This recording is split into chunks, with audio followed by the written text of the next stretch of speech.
Tras la Primera Guerra Mundial, el Tratado de Versalles redujo la poderosa flota de alta mar a una sombra de lo que fue.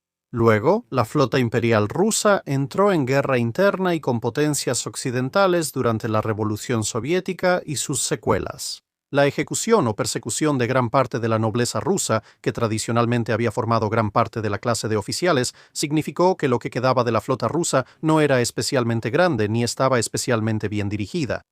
Esto dejó a la armada sueca parpadeando con leve sorpresa al recibir de repente el título de la flota más poderosa del Báltico una vez más. No obstante, durante la unión de Kalmar II, el imperio Flatpack no era prioridad para el gobierno sueco. En cambio, aprovecharon el cambio repentino de fortuna para buscar una excusa y recortar drásticamente el presupuesto naval. Esto solo duró poco más de 10 años, hasta mediados de los años 30, cuando todos comenzaron a rearmarse. Incluía a Suecia, que construía nuevos destructores. La industria de defensa sueca, ya debilitada, solo podía producir a cierto ritmo, y cuando los soviéticos atacaron Finlandia, llamada también la Suecia Oriental, se encendieron las alarmas. Se requería urgentemente material de guerra, pero ya era 1939. Quienes podían vender barcos, aviones o tanques ya estaban ocupados con pedidos de sus países y no tenían capacidad para más pedidos externos.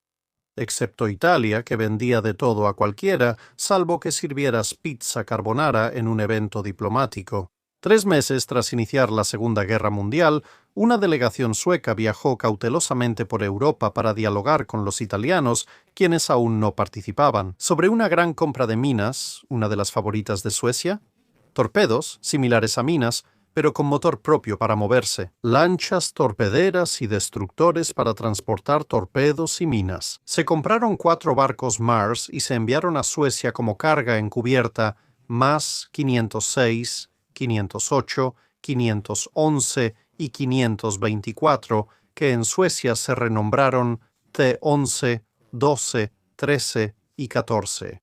Después de algunas negociaciones, los italianos también aceptaron desprenderse de 2 de sus destructores de la clase vendedor más antiguos, con un desplazamiento de poco menos de 1000 toneladas. Ellos mismos estaban un poco más cerca de ser grandes lanchas torpederas en esta etapa del proceso, pero su pequeño tamaño y poco calado parecían adaptarse bien a los propósitos suecos. Los 2 barcos seleccionados fueron el Bettino Ricasoli y el Giovanni Nicotera, que por supuesto fueron renombrados como el Paque y el Sealander, respectivamente. También se compraron 2 barcos que definitivamente estaban clasificados como lanchas torpederas, el Speaker y el Astore. Aunque eran una década más nuevos y con menor desplazamiento, eran un poco más rápidos y mejor armados para el entorno moderno.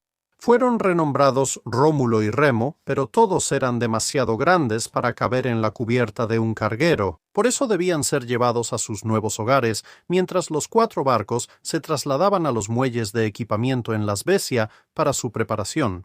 425 hombres tripularon el transatlántico de pasajeros. Patricia, enviada desde Suecia para el servicio naval, también funcionaría como nave nodriza en el viaje de regreso. Además de transportar todas las piezas de repuesto y municiones que venían con el trato por los barcos, más todos los torpedos y minas adicionales que se habían comprado por separado. Las pequeñas embarcaciones no podían llegar a Suecia con su actual capacidad de combustible. El petrolero Castor fue enviado a Lisboa como punto de abastecimiento de combustible. El plan era navegar con una tripulación italiana y sueca hasta Lisboa para que los suecos conocieran sus barcos. Después, los italianos volverían a casa y la flotilla iría por el Canal de la Mancha y el Mar del Norte hasta Gotemburgo al mando del comandante Thorsten Hackmann.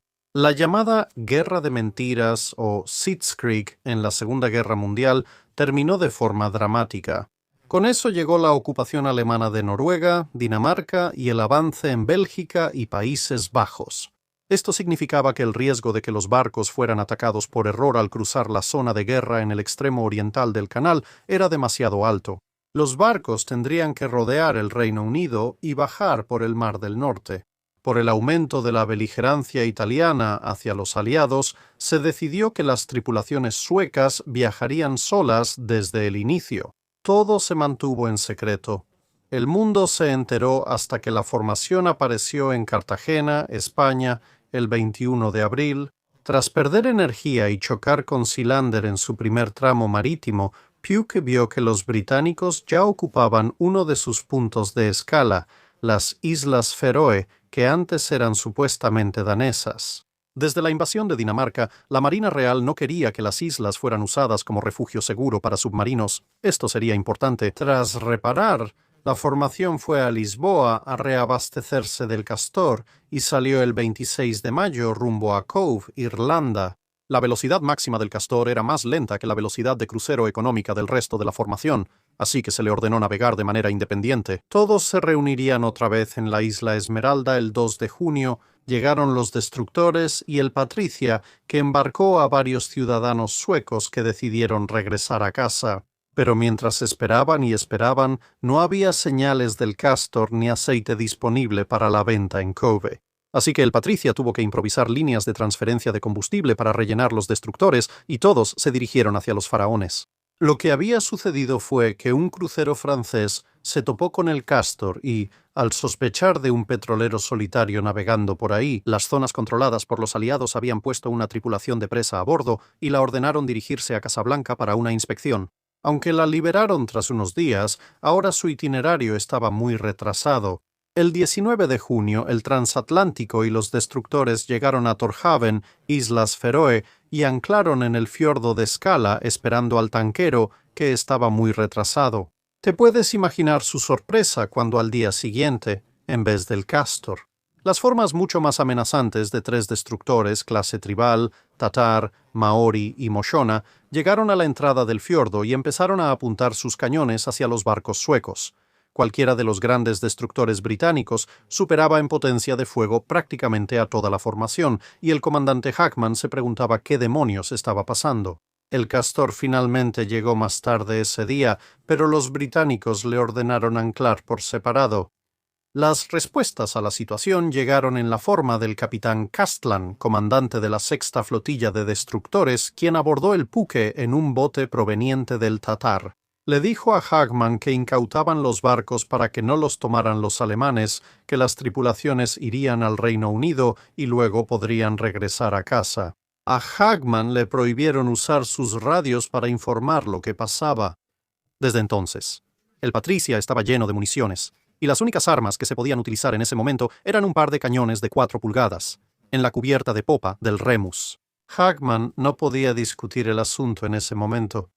Los británicos dijeron que invocaban el derecho de Angaria, que no era un extraño ritual relacionado con un vecino malhumorado.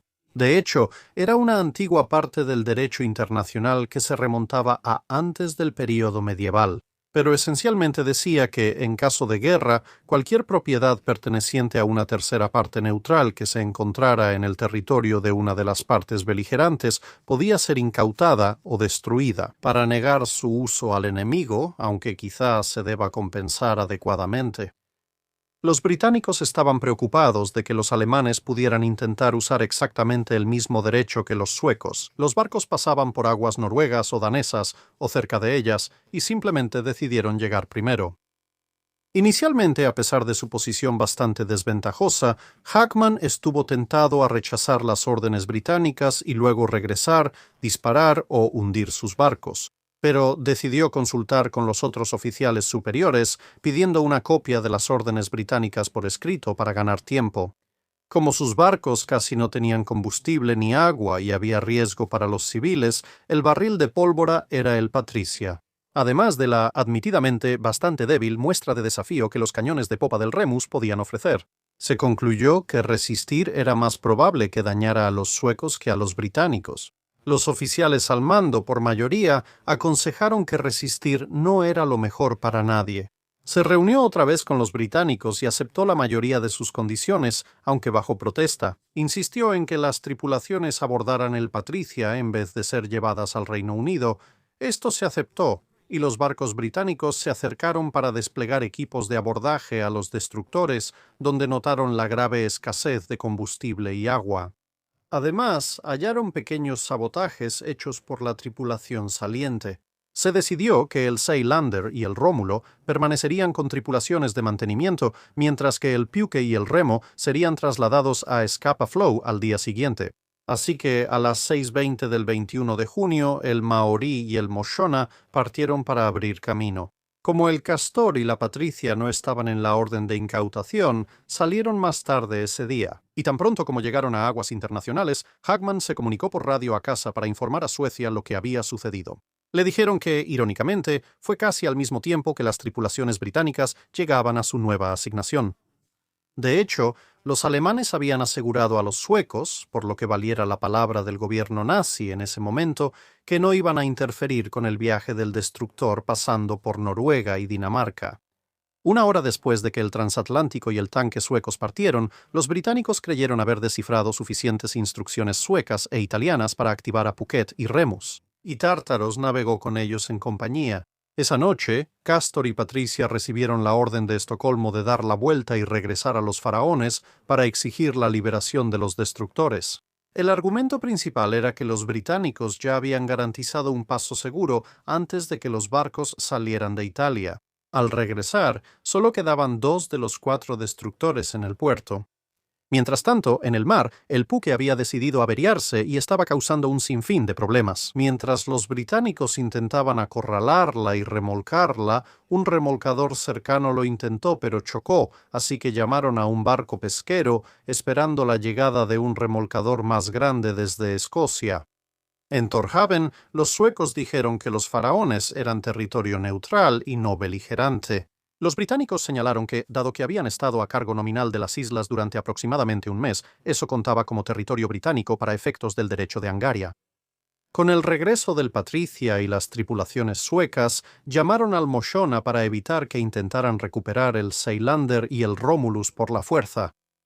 El 24 de junio, los 2 últimos destructores partieron al Reino Unido con tripulaciones extra que les dieron los acorazados Rodney y Valiant de paso. Más tarde ese día, el gobierno británico decidió devolver los barcos a Suecia para evitar que una disputa diplomática creciera y acercara a los suecos a los alemanes. Para entonces, todos los destructores ya estaban en el mar, así que las tripulaciones del Patricia fueron informadas que podían recuperar sus barcos. Sería solo para recoger, así que debían apurarse a Escocia. Así, barcos suecos empezaron a llegar constantemente al punto de recogida en Kirkwall. El Seilander y el Romulus llegaron el 26, el Puke y el Remus, que fueron a Escapa el 29 y el Patricia el 30.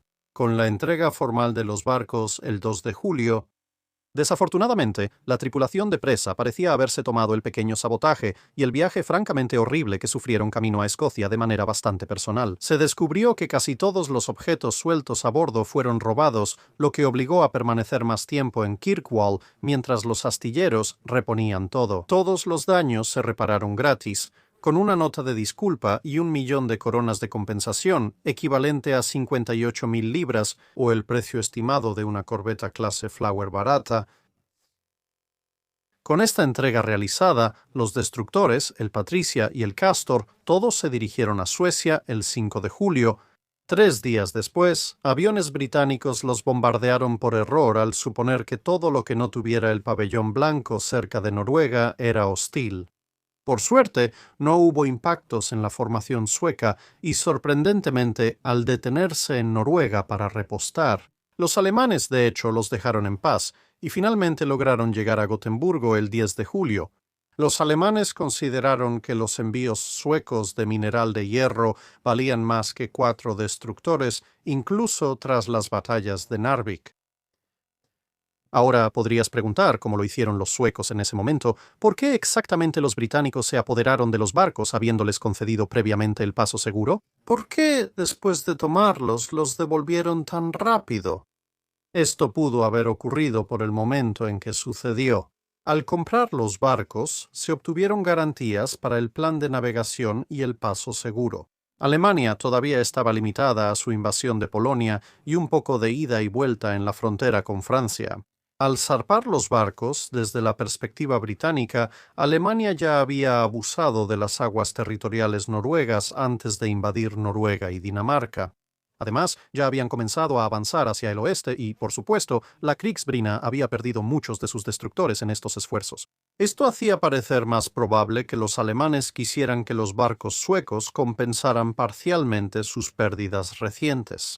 Los alemanes estaban mejor posicionados para apoderarse de ellos, pues controlaban el canal de Skagerrak, o al menos su extremo occidental, por donde los barcos debían entrar al canal hacia el Mar del Norte. Poco después de que la formación llegara a Lisboa, la Oficina de Asuntos Exteriores en realidad había aconsejado a los suecos que no continuaran su viaje y les sugirió que simplemente se quedaran en Lisboa. Aunque, dado que esto solo era un consejo, los suecos, por supuesto, podían elegir ignorarlo, lo cual hicieron. El consejo se había emitido sobre la base de que la Marina Real ya estaba preocupada por la posibilidad de que los alemanes se apoderaran de los barcos más adelante en el viaje. Aunque estas preocupaciones formaron la base por la cual la Oficina de Asuntos Exteriores envió el consejo, en realidad no incluyeron esa parte en su mensaje, y así, cuando quedó claro que los suecos no habían hecho caso al consejo británico, los barcos tampoco se detuvieron en Irlanda, siguieron hacia las Islas Feroe, último lugar donde la Marina Real podía accederlos fácilmente. Se decidió rápidamente que era mejor prevenir, así que el día 19 se ordenó incautar los barcos al día siguiente. Lo que pareció haber causado el cambio de opinión fue una visita posterior del embajador sueco en Londres, quien señaló que la incautación de los destructores suecos sería vista por los alemanes como una señal de la incapacidad de Suecia para mantener su neutralidad. Eso podría causar una invasión de Suecia con los mismos pretextos que usaron los alemanes en Noruega y Dinamarca, es decir, su supuesta incapacidad de resistir la presión británica, especialmente considerando las garantías de paso seguro y escolta por los campos minados ofrecidas por los alemanes. Los británicos respondieron en esa reunión que no tenían conocimiento de ninguna garantía por parte de los alemanes, lo cual era justo porque los alemanes solo se las habían dado a ellos. Como hemos visto al día siguiente, los destructores en realidad habían sido incautados, aunque para ser claros, ellos no sabían que los destructores habían sido incautados.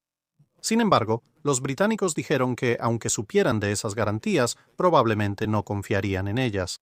Sin embargo, también hubo informes de los tribales que habían estado involucrados sobre la edad, el tamaño y el estado del cuarteto de exbuques italianos.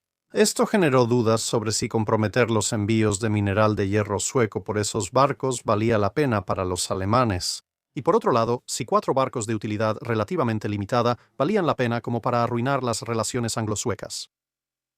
El gabinete de guerra decidió quedarse con los barcos y ofrecer una compensación inmediata a Suecia por su incautación.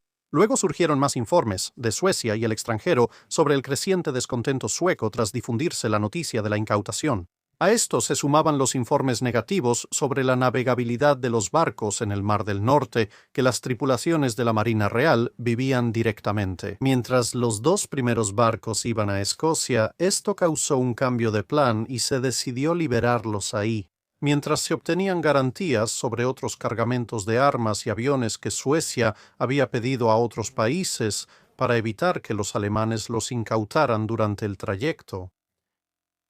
Con todo resuelto, el tema terminó y, por secreto de guerra y posible vergüenza, se mantuvo en silencio.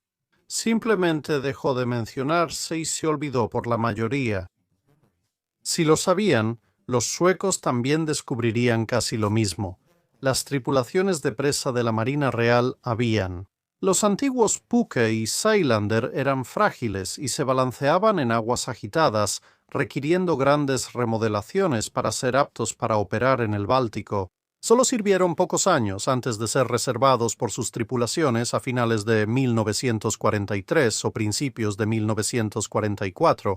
Dados de baja en 1947, luego usados como blancos y desguazados en 1949.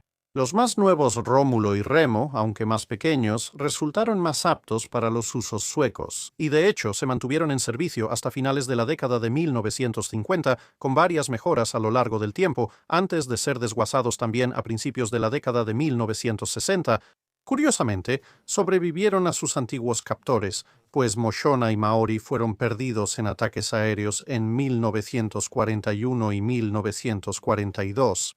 Mientras que Tartar sí sobrevivió a la guerra, pero fue vendida como chatarra por estar completamente desgastada a principios de 1948. En realidad, los primeros y últimos barcos en irse en esta historia fueron los auxiliares. El Castor viajaba desde los neutros Estados Unidos a Gotemburgo con combustible. En marzo de 1941, cuando fue torpedeada y hundida por el U-46 al este-sureste de Groenlandia, llevándose consigo a 15 de sus tripulantes, los 21 sobrevivientes fueron rescatados por un mercante británico, pero la Patricia nunca volvió a sus días. Como transatlántico, la Marina sueca la usó como buque depósito de submarinos durante décadas, hasta su desguace a principios de los años 70. Eso es todo por este video, gracias por verlo. Si tienes algún comentario o sugerencia sobre un barco para revisar, háznoslo saber en los comentarios abajo. No olvides comentar en la publicación fijada para preguntas sobre el dique seco.